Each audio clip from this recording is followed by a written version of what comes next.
मैं ऐसा करके आपको, वो अगर वो साधना मैं करूं तो आपको ऐसा करके मैं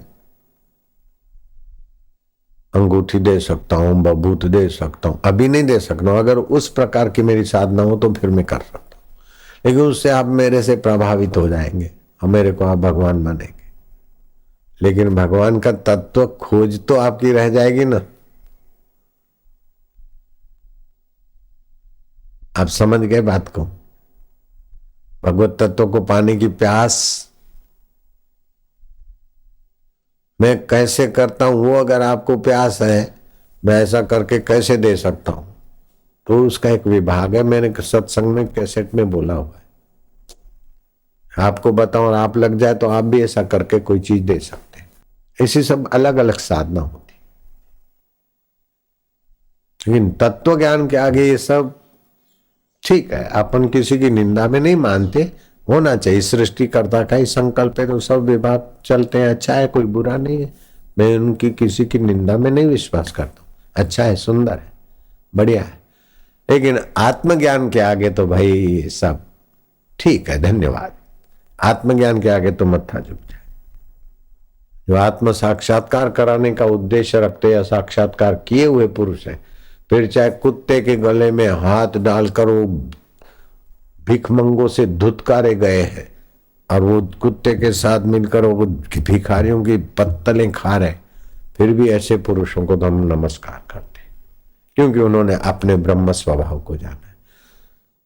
वशिष्ठ की नाई उपदेश करें, चाहे कृष्ण की नाई ये अवतरित होकर ये करें, चाहे दत्तात्रेय की नाई कुत्तों के साथ बैठकर खाए, अथवा दुर्वासा की नाई जरा जरा बात पे क्रोध से श्राप दे दे, ऐसे ब्रह्मवेताओं को, अथवा कोई ऐसे हैं जो नाच गान सुनते रहते। योग वशिष्ठ में वर्णन आता है, कुछ ऐसे महापुरुष हैं जिनको व्यष्टि समष्टि के एकत्व का साक्षात्कार हो गया, अनुभव हो गया, लेकिन उनका प्रारब्ध और आचरण अलग अलग होता है। शुक त्यागी, सुखदेव महान त्यागी है, कोपिन तक कभी पता नहीं चलता, चले जा रहे।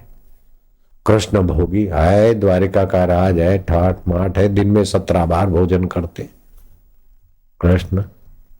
शुक त्यागी, कृष्ण भोगी, जनक राघव नरेंद्र, भगवान रघु राजा और जनक ज्ञानी थे, तत्ववेता, नरेंद्र थे, राजा थे।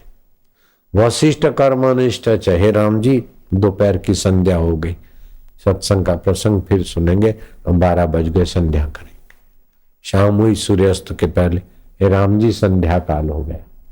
इतना कर्म में महत्व रखते। शुक त्यागी, कृष्ण भोगी, जनक राघव नरेंद्र, वशिष्ठ कर्म निष्ठश्च सर्वेशाम ज्ञानिनाम समान मुक्ता। अपना मोक्ष के, ब्रह्म साक्षात्कार के, तत्व ज्ञान के अनुभव में सभी समान है, लेकिन बाहर से सबका अपना। हे राम जी, कुछ तो ऐसे हैं जो लोकांतर में विचरण करते हैं, उस प्रकार की साधना रिद्धि सीधी पाकर। कुछ ऐसे ज्ञानवान है जो कटु वचन बोलते हैं, कुछ ऐसे हैं जो शमशान में ही रहते हैं, कुछ ऐसे हैं जो हास्य विलास ललनाओं और नर्तकियों के बीच रहते, कुछ ऐसे हैं जो राज्य करते, कुछ ऐसे जो युद्ध योद्धा के नहीं युद्ध करते, कुछ हमारे नाई हैं जो आचार्य होकर उपदेश देकर दूसरों के रास्ते मार्गदर्शन। इस प्रकार पूर्ण विश्रांति, अर्थात अब कुछ सुख के लिए, मुक्ति के लिए या बड़ा होने के लिए कुछ बाहर से पाने की ख्वाहिश पूरी हो गई। जहां भी जो बड़प्पन की आखिरी थी वहां तत्व ज्ञान से पहुंच गए। फिर लगेगा शिव जी होकर हमारा ही पूजन हो रहा है, राम जी होकर हमारा ही श्री रामचंद्र कृपालु भजन हो रहा है, जय कन्हैया लाल की होकर हमारा ही पूजन हो रहा है। क्योंकि तत्व रूप से तो इतने व्यष्टि में तो नहीं रहे ना, समष्टि में। इसलिए वो ज्ञानवान महापुरुष शिव जी का मंत्र भी दे देगा, कृष्ण का भी दे देगा, राम जी का भी दे देगा, कोई भी दे देगा, को बोले वही एक ही बात है। ऐसा नहीं बोलेगा कि मेरा ही जप करो या इतना ही करो, नहीं, बस ऐसा करके आपका भला हो गया, बस फिर आप पहुंच जाएंगे वहीं।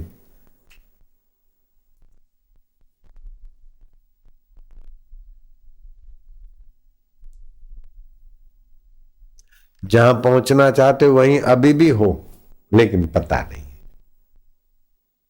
ऐसा नहीं कि आपको चलना पड़ेगा कहीं दूसरी जगह पहुंचेंगे, जहां पहुंचना है। बोले ईश्वर को पाना है तो ईश्वर को पाना है, जहां से विचार उठ रहा है वहीं ईश्वर है तेरा बाप बेटा। बोले ब्रह्म को देखना है, ब्रह्म को, तो ब्रह्म को देखने का जो भाव बना ना, वो भाव उसी की सत्ता से उठा है, इतना नजीक है। सो साहेब सद सदा हजूरे, अंधा जानत ताको दूरे। ज्ञान की आंख नहीं नहीं, इसलिए उसको दूर मानते। यात्रा करते जाएंगे, इधर घूमेंगे, अमेरिका घूमेंगे, फलाना घूमेंगे, कितना देश विदेश भटक के आओ, अपने घर में आओगे तभी निश्चिंत होते हो, सुखी होते। वहम हो जाता कि बड़ा मजा आया, बड़ा मजा आया, बड़ा मजा आया, तो उधर ही रह लेता। एक मनुष्य जीवन मानवीय मन की ये बड़ी कमजोरी रही कि जो जहां है, जहां से सुखी होने के लिए भागता है, उधर नहीं जाता। आंखों के द्वारा, नाक के द्वारा, जीभ के द्वारा, पैरों के द्वारा और जगह सुखी होने की बेवकूफी साथ में रखता है।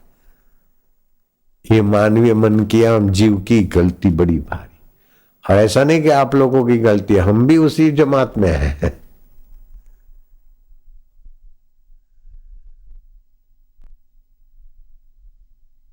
सुख के लिए बाहर भागना।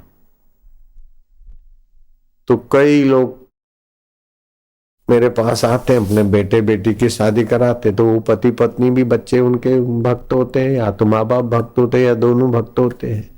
बेटा भी भक्त है, बाप भी भक्त है, और दुल्हन भी भक्त हो गई।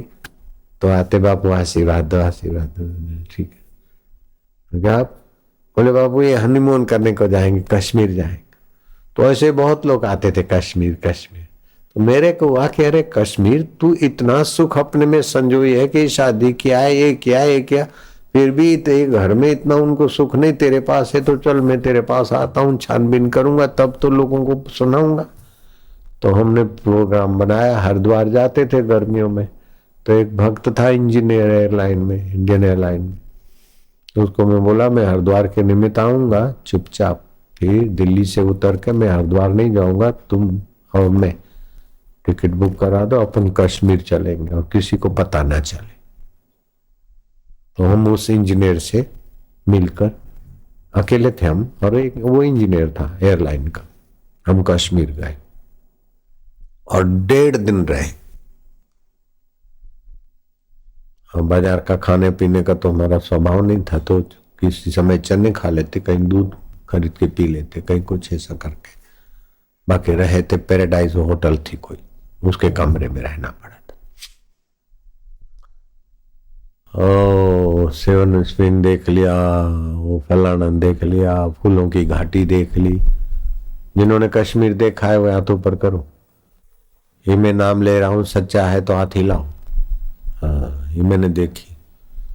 फिर क्या है, वो डल लेक है ना, तो हाथ ऊपर करो। डल लेक, उसमें क्या है कि नावें होती, उसमें घर बने होते, 1-2 कमरे और living room, family room, attach latrine bathroom, छोटा सा किचन। तो हमारा वेशभूषा ऐसा था कि वो मेरे को समझते कि दुबई का कोई मुर्गा है। दाढ़ी वाले आते दुबई के। तो हमने देखे ये बोट हाउस, देख के किसी का 1,000 रुपया पर डे, किसी का 5,000, किसी का 10,000। इस फैसिलिटी है सर, ये फैसिलिटी है। मेरे को तो रहना नहीं था, लेकिन देखा कि वो कपल शादी करके आते तो बोट हाउस में रहते हैं, एक दिन मजा लेने के लिए। तो मजा कहाँ से आता है इनको, कहाँ मजा मजा छुपा है। मतलब लोगों की ये मजे होने, मजा मिलता है उधर। ये बेवकूफी निकालने के लिए मेरे को बेवकूफ तो होना पड़ेगा ना, कीचड़ से निकालने के लिए कीचड़ में तो जाना पड़ेगा ना। तो मैं वो सब देखा, एक बोट हाउस देखा, दूसरा, तीसरा, ये वो सब। कारपेट बिछाए, ये है, ये है। मेरे का किचन कहाँ है, बोले किचन भी देखा है। मेरे को लेटरिन बाथरूम वो भी देखा। फिर सोचा कि लेटरिन बाथरूम का जो डबल सिंगल का मसाला जाता होगा, वो उधर तो नहीं जाता होगा, पहाड़ पे नीचे ही जाता होगा, या नाव आके ले जाती होगी, तभी भी बूंदा बांदी या कचरा निकलता गिरता होगा सब। फिर मैंने बोला इधर पानी कहाँ से आता है? तो मेरे को नाव के ऊपर जो उनका घर बना था, उधर ले गए, हैंडपंप था। तो हैंडपंप चलाओ, पानी आ जाता है, वो हमारा आदमी भर के जाए। तो एक तरफ तो डबल सिंगल ये मसाला जाए और दूसरी तरफ से वो हैंडपंप से पानी आए, में क्या आएगा। मानवी बेचारा कैसा मूर्ख होकर सुख कहाँ कहाँ ढूंढ रहे हैं। इतने से ही मेरी खोज बंद नहीं हुई, फिर वो नाव में घूमते हैं, शिकारो नाव सजी धजी और दो आदमी सवार बैठते हैं लवर लवरी। तब मैं क्या, चल तो और मैं बैठते हैं, चलो भाई नाव चला। गुरु और चेला बैठ जाते हैं, उसको तो पैसे से काम है, वो थोड़े ढूंढता है कि स्त्री पुरुष हो तभी ले जाऊंगा। हमने शिकारो किया, हाँ महाराज वो शिकारो चला है वो, हमने थोड़ा। फिर वो नाव वाले ने मेरे को बोला कि बाबा जी आप मेरा हाथ देखो। मैं क्या, क्यों? बोले मेरे हाथ में देखो न जरा, आप देखो। मैं क्या, तू क्या चाहता है? बोले क्या मेरे मुकद्दर में बंबई देखना लिखा है कि नहीं लिखा है? मेरे को सवाल का जवाब मिल गया। अब वो कश्मीर वाला दूसरों को नाव में घुमाकर, जो नाव में घूमने वाले बोलते बड़ा मजा आया, वो बंबई देखकर फिर मजा लेना चाहता है, और बंबई वाले उसके शिकारों में बैठ के मजा लेना चाहते। ये मानवीय मन की कैसी अटपटी विडंबना है। कई बंबई वाले गए होंगे, जो बंबई वाले गए थे डल लेक में घूमने को, वे हाथ ऊपर करो, ईमानदार होंगे तो करोगे हाथ, हाँ ठीक है। तो ये हमारे अंदर ये कमी रहती है कि इंद्रियां हमारी बहिर्मुख बनाई, तो बाहर से अंदर सुख भरने की आदत अंदर के सुख को दबा देती। एक तुमने देखा होगा कि जिस कुएं में बाहर से पानी डालते उसके अंदर से पानी आने के स्रोत काम नहीं करेंगे। आप उससे निकालते जाते तो उसके अपने झरने उभर आते। ऐसे आप सुख लेने की चीज नहीं, मैं कथाओं में कई बार बोला हूं, सुख लेने की चीज नहीं है, सुख देने की चीज है। मान लेने की चीज नहीं। आप मान लेंगे नहीं तो आप अहंकारी बनने जाएंगे, मान के गुलाम हो जाएंगे। मान की इच्छा न करो, आप घाटे में मत पड़ो। मान लेने की चीज नहीं है। अपन कहीं भी सत्संग करते तो यश होता है तो भाई ये समिति वालों ने किया, ये इसने किया, ये इसने किया। और कोई हार भी ले आता है तो हार पहन के मान लेते नहीं, उसी को दे दो। तो क्या कम रह गया क्या मान हमारे पास? हम तो मान के दाता हो गए, सुख के दाता हो गए। काहे को सुख के भिखारी बनो बाबा? क्या ख्याल है? तो जीवन जीने का ढंग सत्संग से मिल जाता है, गुरुओं के अनुभव से मिल जाता है, गुरुओं के आचरण से मिल जाता है। मान लेने की चीज नहीं, मान देने की चीज है। सुख लेने की चीज नहीं, सुख देने की चीज। आप अपना अंदर सुख स्वभाव में विश्रांति पाओ। बाहर से सुख भरो मत, बाहर से मान भरो मत। अपने आप मान पुड़ी है जहर की, खाए सो मर जाए, चाहे उसी की राखे वो भी अति दुख पाए। और राजनीति में क्या है, वो भूखे मरते इसलिए राजनीति करते नहीं, ईश्वर के लिए राजनीति करते नहीं। मान का मजा मिल गया, बस दे धमाधम, फिर पीछे मुड़ के भी नहीं देखते कि क्या होगा। ऐसा चलते रहेंगे। राजा नृग को क्या मिल गया? अब जो ईश्वर प्राप्ति के उद्देश्य से राजनीति करते उनको तो भाई धन्यवाद है बलिहारी। बाकी तो ज्यादातर तो कई होल्डिंग लगे होते छोटे मोटे, और अखबारों में भी उनके नाम आते रहते, और देखो मेरा फोटो आया, देखो मेरा ये आया, उसी में बेचारे। लेकिन वो कागज तो बस्ती में पस्ती में जाएंगे। तू मान बैठा कि मेरा आया मेरा आया। वास्तव में तू ये नहीं है लालू लाला, ये तू नहीं है तो तेरा अखबार में छपा वो तू कैसे हो गया? अरे अपना ये नाम आया है, देख ले।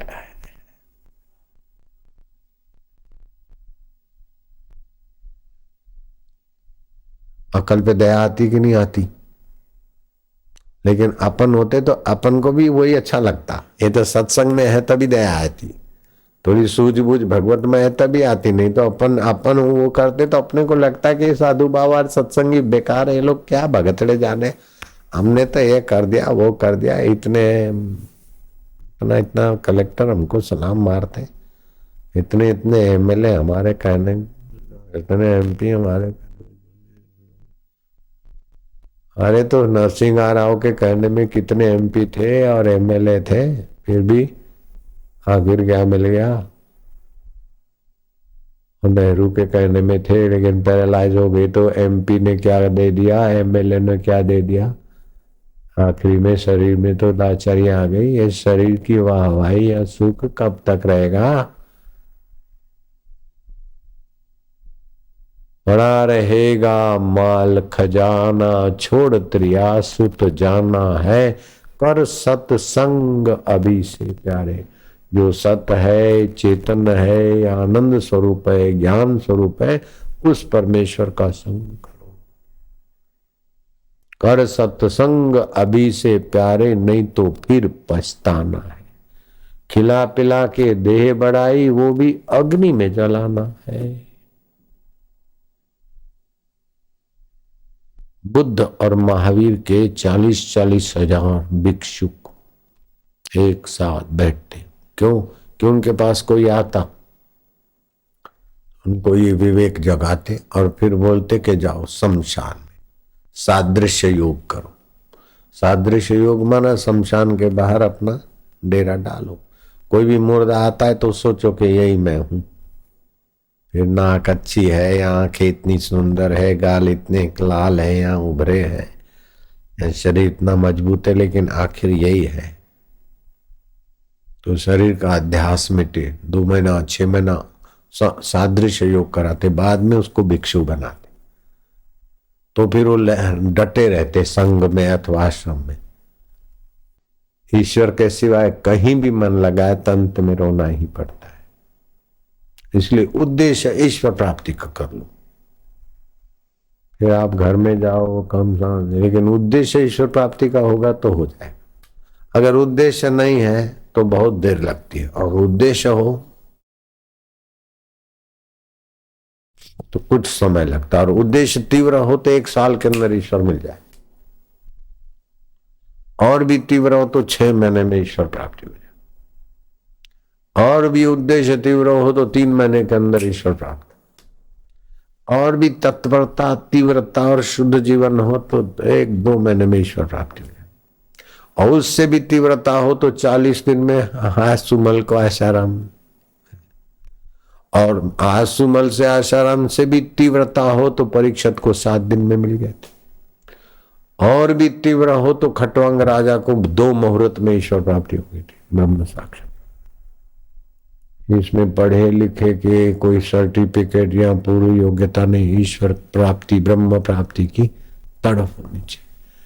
तो नरेंद्र ने कहा कि हमारी तो तड़प है, आप जो कहें हम करने को तैयार हो, हमें करा दीजिए ठाकुर, आप समर्थ संत हैं, हमें साक्षात्कार करा दीजिए।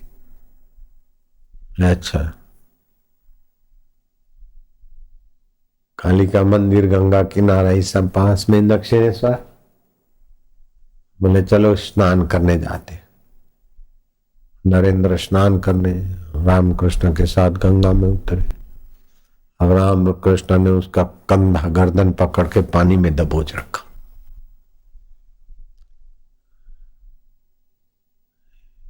एक आध मिनट 1.25 मिनट दबोचा होगा, फिर छुड़ा तो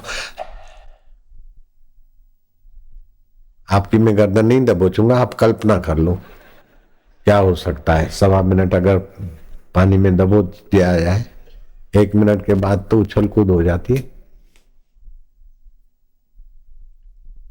अब दूसरा कोई होता तो नरेंद्र उसको दिखा देते कि तुम क्या कर रहे हो। अब गुरु जी है, श्रद्धेय है।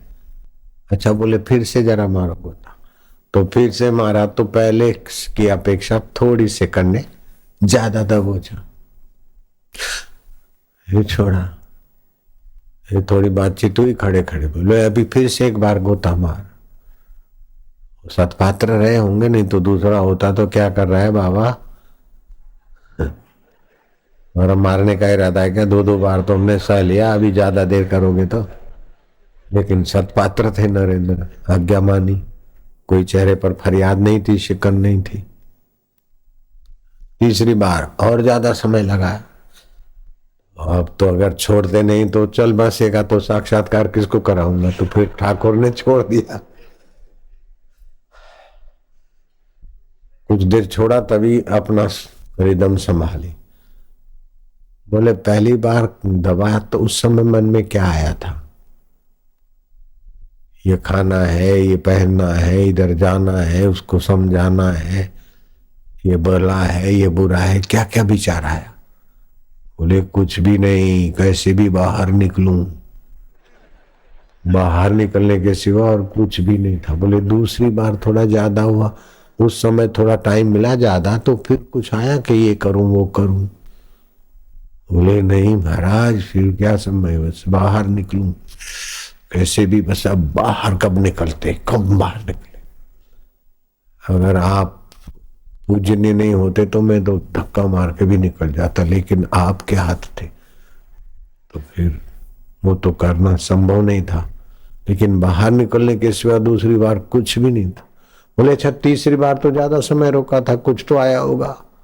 बोले नहीं ठाकुर, बोले तीनों बार की तरफ एक साथ होगी, उसी समय साक्षात्कार होगा। लो ऐसी तरह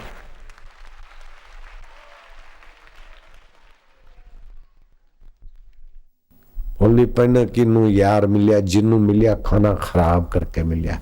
ये मैं हूं, ये मेरा हर मजे से जीव और भगवान मिल जाए, ऐसे वो भगवान फालतू नहीं बैठे। भगवान मिल जाए, वैसे तो वो भगवान अब मिले ही नहीं है, भगवान मिले मिलाए हैं, लेकिन उनकी स्मृति, उनका अनुभव नहीं किया तब तक कुछ न कुछ पालूं और कहीं जाऊं, ये वासना बनी रहती, वो वासना मिटती नहीं। बिनु रघुवीर पद जिय की जरनी न जाए, ये वासना जलाने वाली नहीं मिटती। उमा राम स्वभाव जे जाना, ताई भजन तजी भाव न आना। अपने ब्रह्म स्वभाव को जानोगे तो फिर उसका रस छोड़कर मन कहीं लगेगा नहीं, फंसेगा नहीं। खाओगे, पियोगे, लोगे, दोगे, नाचोगे, फिरोगे, रोगे, सब करोगे, लेकिन मन से निर्लेपता रहे। जैसे राष्ट्रपति है तो झाड़ू भी लगा दे, क्लर्क का भी काम कर ले, गपशप भी लगा ले, लेकिन राष्ट्रपति पद का जो महत्व जानता है वो फिर राष्ट्रपति पद छोड़कर चलो मैं झाड़ू वाले की नौकरी कर लूं, ऐसा नहीं कर सकता। थोड़ी देर झाड़ू लगा दिया घर में या कहीं, वो अलग बात है। क्लर्क का काम कर ले थोड़ी देर, अलग बात है। स्टेनोग्राफर थे पहले, राष्ट्रपति बने, अब बाद में फिर कर रहे हैं क्या स्टेनोग्राफर का काम? नहीं कर रहे। अपने एक राष्ट्रपति स्टेनोग्राफर थे, टाइपिस्ट, और कर भी लिया तभी भी वो राष्ट्रपति पद का जो स्वाद है वैसा तो अब नहीं आएगा। ऐसे राष्ट्रपति का पद तो कुछ भी नहीं है, चिंताओं से घिरा हुआ, मान अपमान को संभाले संभाले। वो इंद्र पद भी नन्हा हो जाता है परमात्मा पद के आगे। इंद्र भी अपने को ब्रह्मज्ञानी के आगे नतमस्तक कर देते। ऐसा ब्रह्मज्ञान मनुष्य जीवन में पा सकते हैं, और यही तरीका है जो आज मिल रहा है। भूख जगे, बस भूख जगेगी और फिर ज्ञान मिलेगा तो बैठता जाएगा, बैठता जाएगा। तो अभी महाराज हम क्या करें, भूख जगे। बोले कोई मर जाए ना तो उसको देखो, और ईश्वर की ओर पुस्तक है ना, इसको पढ़ो, और फिर अपनी मौत तो होने वाली है एक बार, तो मौत हो उसके पहले मौत किसकी होती है और तुम क्या हो उसका थोड़ा पता, अभ्यास चले। सुख दुख की चोट पहले जैसी नहीं होगी, और जगत का आकर्षण पहले जैसा नहीं रहेगा, और भगवान पाने की जिज्ञासा जगेगी। ओमकार का जप करो, 120 मालाएं, एक साल नीच कर्म का त्याग कर दो, ईश्वर की तरफ थोड़ी सी अभी से थोड़ी बढ़ा तो तभी भी हो जाएगा।